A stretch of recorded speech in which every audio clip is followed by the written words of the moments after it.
Good afternoon students.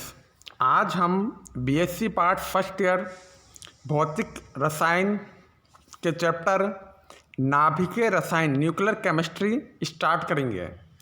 Nuclear chemistry start करने से पहले हमें नाभिक के बारे में थोड़ी बहुत जानकारी होनी चाहिए। नाभिक किसके अंदर होता है? नाभिक किसी एटम या परमाणु के अंदर पाया जाता है। वो एटम या परमाणु के अंदर नाभिक का आकार बहुत ही छोटा होता है। किसी परमाणु के स्पष्ट रूप से दो क्षेत्र होते हैं, एक बाह्य क्षेत्र और एक केंद्रीय क्षेत्र। केंद्रीय क्षेत्र बहुत छोटा होता है जिसे नाभिक कहते हैं। इसको चारों ओर से बाह्य क्षेत्र घेरे रहता है। नाभिक परमाणु का केंद्रीय स्थान होता है। परमाणु का लगभग संपूर्ण मास यानी कि वेट नाभिक के अंदर ही होता है। नाभिक की त्रिज्या 10⁻⁻15 मीटर के बराबर होती है। नाभिक में धन आवेशित कण प्रोटॉन तथा विद्युत उदासीन कण न्यूट्रॉन पाए जाते हैं। नाभिक के इन कणों को सम्मिलित रूप से हम न्यूक्लियॉन भी कहते हैं। यानी कि अगर पूछा जाए कि न्यूक्लियॉनों की संख्या कितनी होती है, तो न्यूक्लियॉनों की संख्या बराबर प्रोटॉनों की संख्या प्लस न्यूट्रॉनों की संख्या। अब हम देखें कि किसी परमाणु का द्रव्यमान या द्रव्यमान संख्या क्या होती है। किसी परमाणु की द्रव्यमान संख्या नाभिक पर न्यूक्लियॉनों की संख्या के बराबर होती है। यानी द्रव्यमान संख्या भी न्यूक्लियॉनों की संख्या के बराबर होगी और न्यूक्लियॉनों की संख्या प्रोटॉन प्लस न्यूट्रॉन की संख्या के बराबर है। इससे यह निष्कर्ष निकलता है कि सभी नाभिकों में न्यूट्रॉनों की संख्या, सभी नाभिकों में प्रोटॉन और न्यूट्रॉन होते हैं। नाभिक में न्यूक्लियॉन अर्थात प्रोटॉन और न्यूट्रॉन हैं। सभी मौलिक कण जैसे पॉजिट्रॉन, मेसॉन, न्यूट्रिनो आदि नाभिक से न्यूक्लियॉन के पारस्परिक अंतर परिवर्तन से बनते हैं। यानी कि एक न्यूक्लियॉन दूसरे न्यूक्लियॉन में परिवर्तित होता है, उसके बाद पॉजिट्रॉन, मेसॉन, न्यूट्रिनो आदि कण बनते हैं। इन कणों के महत्वपूर्ण गुण इनकी संहति यानी इनका मास, इन पे आवेश और चक्रण होता है। इन कणों के मास को AMU एटॉमिक मास यूनिट परमाणुवीय सहित इकाई द्वारा मापा जाता है। आवेश को आवेश की इकाई में एक इलेक्ट्रॉन के रूप में प्रदर्शित किया जाता है और इसमें स्पिन को हम h/2 पाई के रूप में प्रदर्शित करते हैं। यह h/2 पाई के इंटीग्रल मल्टीपल यानी बहुसमाकलन के रूप में प्रदर्शित करते हैं। एकल स्पिन कण के लिए इसका मान ±½ यानी 1/2 होता है। कणों का मास और आवेश को प्रदर्शित करने के लिए कण के जो प्रतीक के पूर्व लग्न लगाकर क्रम से ऊपर की ओर मास और नीचे की ओर आवेश लिखा जाता है। यानी उस कण के लिए कोई हम चिन्ह बना रहे हैं, जैसे कि हम उदाहरण के रूप में लेते हैं न्यूट्रॉन। न्यूट्रॉन को हम प्रदर्शित करते हैं 0, n और n के ऊपर 1 है, तो n तो हमने लिखा है न्यूट्रॉन के लिए। अब न्यूट्रॉन का मास कितना होगा, तो मास को लिखेंगे हम न्यूट्रॉन से पहले पूर्व लग्न के रूप में ऊपर 1। और न्यूट्रॉन का आवेश कितना होगा, न्यूट्रॉन आवेश रहित है, इसीलिए न्यूट्रॉन से पहले नीचे की तरफ हम लिखेंगे 0।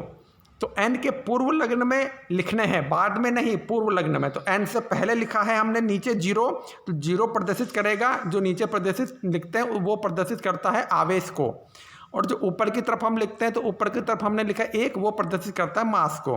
तो न्यूट्रॉन पे आवेश 0 है और मास जो ऊपर है वो 1 है। इसी प्रकार हम अगर इलेक्ट्रॉन का उदाहरण लें तो इलेक्ट्रॉन को हम प्रदर्शित कर रहे हैं -1, फिर E और ऊपर 0। अब E लिखा है हमने इलेक्ट्रॉन के लिए, E के पूर्व लग्न में नीचे -1 लिखा हुआ है, तो नीचे जो लिखा होता है वो आवेश को प्रदर्शित करता है -1, और ऊपर जो लिखा होता है वो उसके द्रव्यमान को प्रदर्शित करता है। यानी इलेक्ट्रॉन का आवेश तो है -1 और द्रव्यमान यानी भार है 0।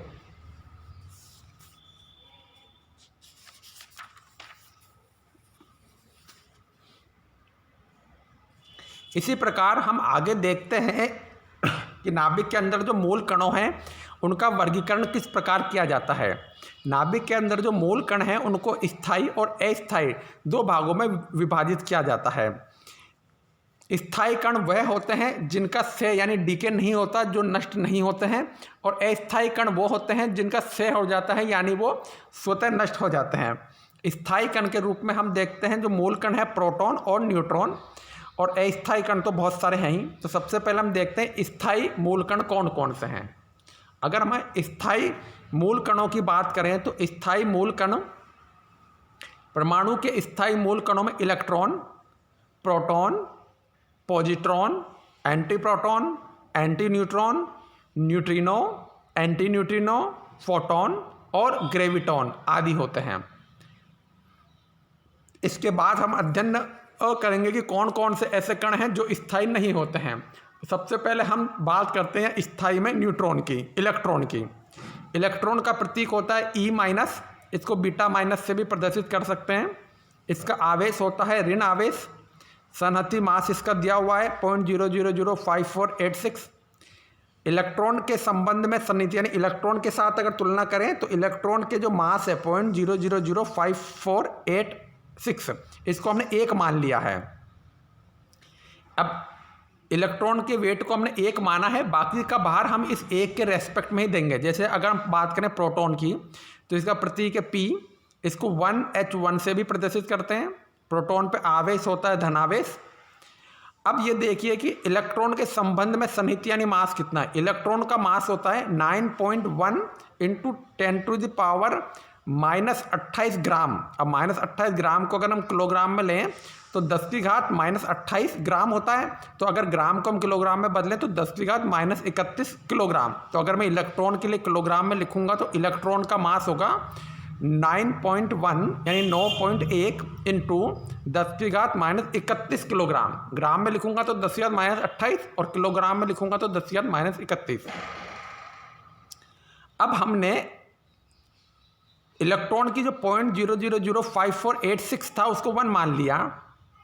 तो इसी प्रकार हम देखें तो प्रोटॉन इस 1 की तुलना में कितना भारी है। 1 की तुलना में 1836 गुना भारी है। यानी इलेक्ट्रॉन की तुलना में अगर प्रोटॉन की बात करें तो प्रोटॉन इलेक्ट्रॉन की तुलना में 1836 गुना भारी है। अब देखिए पॉजिट्रॉन में 1 लिखा हुआ है। भार के वहाँ देखिए लास्ट वाले कॉलम में पॉजिट्रॉन के वहाँ 1 लिखा हुआ है, यानी पॉजिट्रॉन उतना ही भारी है जितना इलेक्ट्रॉन भारी है। न्यूट्रिनो तो और भी कम भारी है, क्योंकि देखिए लेस देन 0.04। उसका फोटॉन में तो भार ही नहीं है, 0। उसका एंटी प्रोटॉन भी इलेक्ट्रॉन 1 है और एंटी प्रोटॉन 1836, यानी एंटी प्रोटॉन भी इलेक्ट्रॉन की तुलना में 1836 गुना भारी है। फिर गैविट्रॉन में भार ही नहीं है तो 0। अब देखिए पॉजिट्रॉन को E की घात प्लस से प्रदर्शित करते हैं या बीटा प्लस से प्रदर्शित करते हैं, ये धनावेशित होते हैं। न्यूट्रॉनों को म्यू से प्रदर्शित करते हैं, इन पे आवेश नहीं होता। फोटॉन को गामा से प्रदर्शित करते हैं, यहाँ देखिए फोटॉन को गामा से प्रदर्शित करते हैं, इन पे किसी प्रकार का कोई आवेश नहीं होता, 0। एंटी प्रोटॉन को P की घात माइनस से प्रदर्शित करते हैं और ग्रेविटॉन को G से प्रदर्शित करते हैं और इन पे भी कोई आवेश नहीं होता, आवेश 0 लिखा हुआ है। तो बच्चों यहाँ आपने देखा कि ये वो स्थायी कण हैं जो कि किसी परमाणु में पाए जाते हैं। लेकिन जब हम नाभिक की बात करेंगे तो नाभिक के जो मेन स्थायी कण हैं वो होते हैं प्रोटॉन और न्यूट्रॉन। और प्रोटॉन और न्यूट्रॉन आपस में क्रिया करके एक दूसरे में पारस्परिक परिवर्तित होके बाकी अन्य कण जैसे पॉजिट्रॉन, मेसॉन, न्यूट्रिनो आदि का निर्माण करते हैं। अब जैसे अगर हम इलेक्ट्रॉन की बात करें यहाँ, तो इलेक्ट्रॉन नाभिक के चारों ओर बाह्य गोलाकार कक्षा में चक्कर लगाता है। वैद्युत आवेश की बात करें तो इलेक्ट्रॉन पर ऋण आवेश पाया जाता है जो कि सबसे कम होता है। उस सबसे कम आवेश को हम 1 इकाई मान लेते हैं, यानी हम उसे -1 से प्रदर्शित करते हैं। अगर इस -1 को हम कूलाम्ब में लिखें तो कूलाम्ब में वो आवेश होगा 1.6 × 10⁻⁻19 कूलाम्ब। लेकिन हमने बाद में गणनाएं आसानी से की जा सके, कैलकुलेशन आसानी से की जा सके, इसलिए 1.6 इंटू 10⁻⁻19 कूलाम को हमने एक यूनिट मान लिया और यूनिट मानते हुए हमने उसे -1 की संज्ञा दी है। यानी 1.6 इंटू 10⁻⁻19 कूलाम को हमने एक इकाई ऋण आवेश मान के -1 मान लिया है। इलेक्ट्रॉन की तुलना में प्रोटॉन कितना भारी होता है? इलेक्ट्रॉन की तुलना में प्रोटॉन 1836 गुना भारी है। अब ऐसे ही आगे हम इसमें प्रोटॉन की बात करेंगे, पॉजिट्रॉन की बात करेंगे, एंटी प्रोटॉन की बात करेंगे, एंटी न्यूट्रिनो की बात करेंगे, न्यूट्रिनो, एंटी न्यूट्रिनो आदि स्थायी मूलकण और अस्थायी मूलकणों की बात करेंगे। इसके नोट्स मैंने आपके व्हाट्सएप ग्रुप में डाल दिए हैं, आप वहाँ से नोट्स देखें और आगे की इसकी स्टडी करते जाएं। जिस तरह से मैं पढ़ा रहा हूँ, आगे की यूनिट्स के नोट्स भी मैं व्हाट्सएप ग्रुप में जल्दी ही डाल दूँगा, जिसके आप जेरोक्स करवा सकते हैं, प्रिंट आउट ले सकते हैं और बाद में एक स्टूडेंट प्रिंट आउट ले ले, बाकी आपस में सर्कुलेट कर लें, ताकि प्रिंट आउट का चार्ज भी आपके ज़्यादा नहीं आएगा। और आप चाहते हैं तो इनको नोट डाउन भी कर सकते हैं। देखिए जो मैंने बताया स्पष्ट रूप से यहाँ लिखा हुआ है। मेन लाइनें मैं आपको दोबारा रिपीट कर देता हूँ। प्रोटॉन के 2 भाग होते हैं, केंद्रीय भाग और बाह्य भाग। केंद्रीय भाग में नाभिक होता है, बाह्य भाग में इलेक्ट्रॉन होते हैं। केंद्रीय भाग में जो नाभिक होता है उसमें प्रोटॉन और न्यूट्रॉन पाए जाते हैं। प्रोटॉन और न्यूट्रॉन को जोड़ दिया जाए तो हम उसे कंबाइंड रूप से एक साथ न्यूक्लियॉन भी कह सकते हैं। न्यूक्लियॉन और द्रव्यमान संख्या बराबर होगी, क्योंकि किसी परमाणु का द्रव्यमान भी उसके प्रोटॉनों की संख्या प्लस न्यूट्रॉनों की संख्या के बराबर होता है। यहाँ किसी आवेश, किसी जो हम इन कणों की बात कर रहे हैं न्यूक्लियॉन की, उन न्यूक्लियॉनों को किस तरह से प्रदर्शित करते हैं वो बताया गया है। न्यूट्रॉन को हम 0n⁻1 से प्रदर्शित करते हैं, इलेक्ट्रॉन को हम -1 e⁻0 से प्रदर्शित करते हैं। तो न्यूट्रॉन के लिए n और इलेक्ट्रॉन के लिए e। और हम इनके पूर्व लग्न में नीचे जो संख्या लिखते हैं वो इनके आवेश को प्रदर्शित करती है, और पूर्व लग्न में ऊपर की तरफ जो संख्या लिखते हैं वो इनके भार को प्रदर्शित करती है।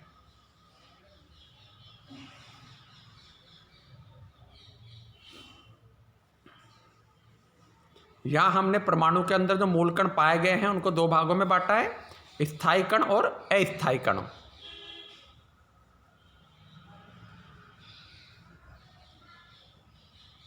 आप ये देख सकते हैं कौन कौन से स्थायी कण हैं, उन कण का क्या नाम है, उनके प्रतीक क्या हैं, उनके आवेश क्या हैं, उनका मास क्या है।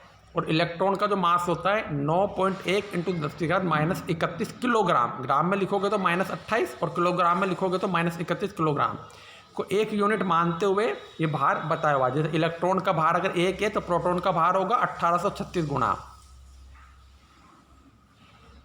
अब इलेक्ट्रॉन के बारे में ये लिखा हुआ है कि इलेक्ट्रॉन नाभिक के 4 होते हैं, गोल कक्षा में चक्कर लगाते हैं, इस पर -1 चार्ज होता है आवेश, और इलेक्ट्रॉन के आवेश को 1.6 इंटू 10⁻⁻19 कूलाम भी कहते हैं। अगली क्लास में हम बाकी के जो इसके कण हैं उनका अध्ययन न करेंगे। ये चैप्टर बहुत ही इंपॉर्टेंट है। इस चैप्टर में से डायरेक्ट क्वेश्चन पूछे जाते हैं, आप उसमें कंफ्यूज नहीं होंगे। आराम से आप घर से पढ़ के जाइए और आराम से इसका आंसर लिखिए। ये चैप्टर सिंपल भी है, इसमें से क्वेश्चन भी और डायरेक्ट पूछे जाते हैं, और आपके सर भी इस चैप्टर को बहुत अच्छा पढ़ाते हैं। तो आप इस मैं कोशिश कीजिए, यह जल्दी आपका बहुत अच्छे से कंप्लीट हो जाएगा।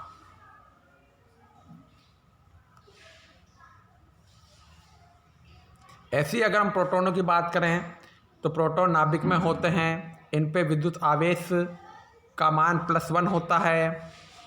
प्रोटॉन में भार भी होता है जो इलेक्ट्रॉन की तुलना में 1836 गुना भारी होते हैं।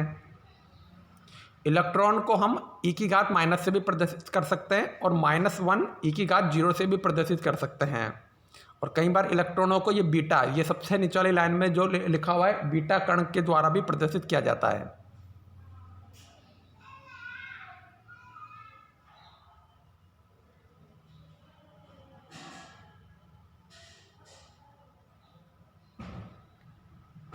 अब यहाँ से इसको इनलार्ज करके नोट डाउन कीजिए।